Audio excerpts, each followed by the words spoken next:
Well, I've got to get to the studio.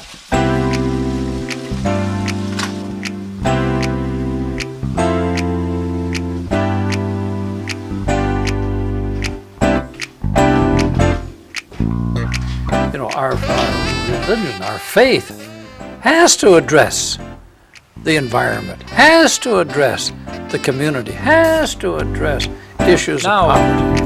What are some of the things you liked about Chicago? Oh, the Art Institute. And one of the things I know that you and I share is Chicago.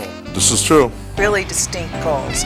Our primary interest was in campaign finance reform, but we were also interested in election law and in civil union. Have better and cleaner politics in Oregon. Dan, good to have you on Speaking Frankly.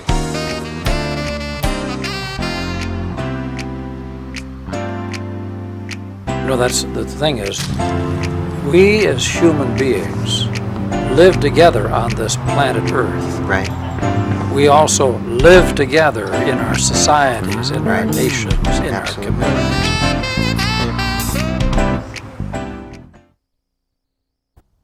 Welcome to Speaking Frankly.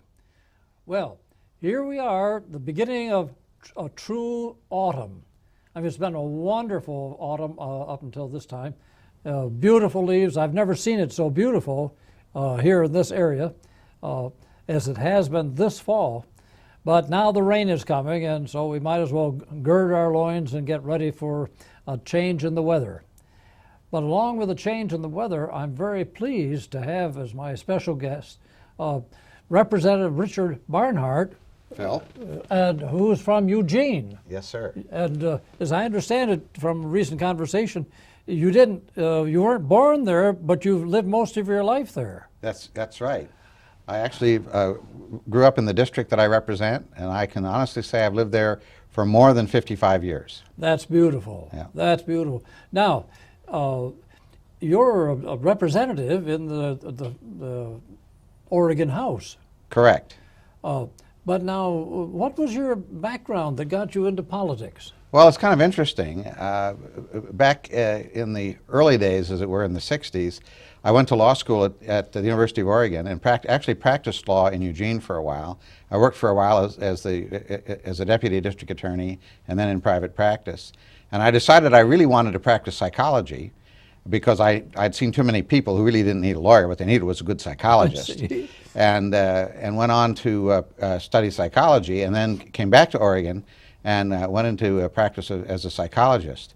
What got me into politics is that in the early 90s, we passed a measure that a lot of the people may not even remember, Measure 5, that had a huge effect on local property taxes and reduced the funding for school districts.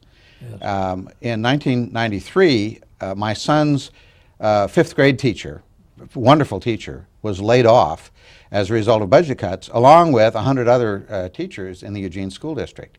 I got angry. Yes. And started to get involved in politics. The next year I ran for the Eugene School Board. And then in the year 2000, when Floyd Brzezinski was termed out of the legislature because of the term limit law we had then, I ran for his seat and won, and I've been in the legislature ever since. Congratulations. Thank you. Thank you. I think this is so great. You know, thank you. I grew up in the Depression. Yes. In Grand Rapids, Michigan. And my mother ran a rooming house. That's how she supported the two of us, you see. But the great thing about Grand Rapids was first-rate public schools. Yes. Made all the difference in the world. Absolutely. And Eugene had first-rate public schools, as did Portland, and in my district, at least, Pleasant Hill and some other places. And I'm sure there were districts around here that were very well funded and that produced wonderful graduates. And of course, that has slowly but surely ratcheted down, partly because of these tax-cutting measures ever since. And I've been working on this business of how we fund education since that time. And it's been a long, slow slog. Well, you know, I am so glad that you are deeply committed to public education. Thank you. What we can do as citizens to have a better society by having first-rate public education. Yes. It's absolutely critical. If you want, people come to Oregon because it's a great place to live. Yes. The lifestyle here is great, but you got to have good schools in order to keep that good lifestyle. We want businesses to come here or to start here. That only happens in places where you have a well-educated workforce.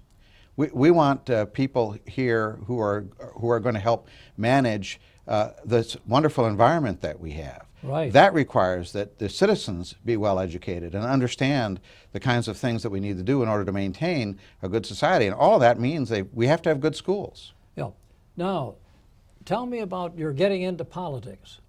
Here you are, a trained lawyer, a trained psychologist, Yeah. and you got into politics because of what had happened to a teacher Yes. in your hometown. In the school that my son attended. Yes. I got very, very angry. This was a wonderful teacher, great teacher, and because of the budget cuts, through no fault of her own, she was laid off. Class sizes got bigger, offerings were reduced, and the school district does a great job with the funds that they have available. Yes. But right now in Eugene, and I think it's true in many other places, there are half as many adults in the high schools as there were in 1992. What was that with again? the same number of students. Half as many adults, half as many teachers and other adults in the high school as there were in 1992 with about the same number of students. And that's true in many, many places throughout the state.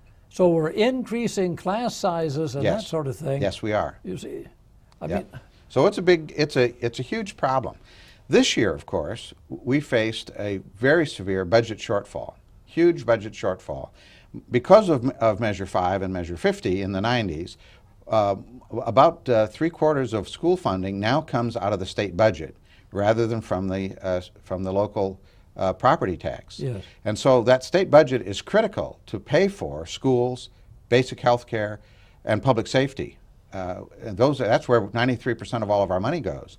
We faced a huge budget shortfall this year, Now- and we had to cut budgets for all those things, schools, healthcare, and public safety, in order to make the budget balance. But in addition, one of the other things that we did was to have some very targeted, modest tax increases to help us fund those basic programs. now, I need to move back just a bit. Uh-huh.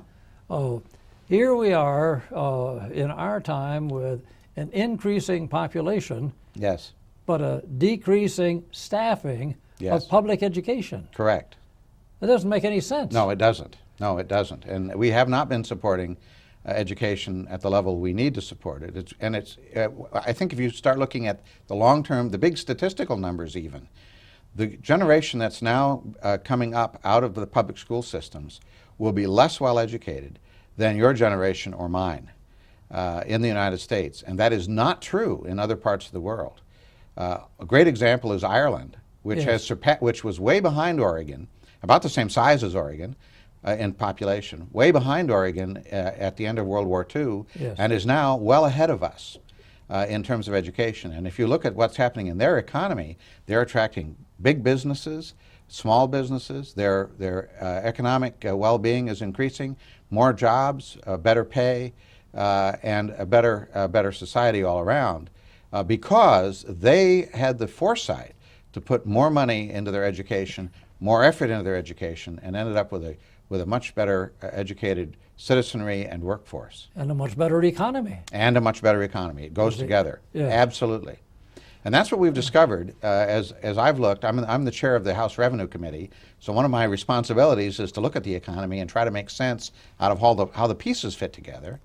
And if we want a good community, we want a successful community with jobs for people, with a good place to live, the kind of lifestyle that attracts people to Oregon to live here, we have got to make sure that we fund our public school system and that we fund basic health care. Those are critical needs.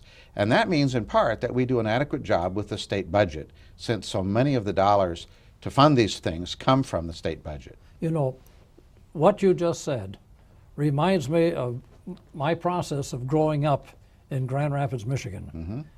Because, as I mentioned, my mother ran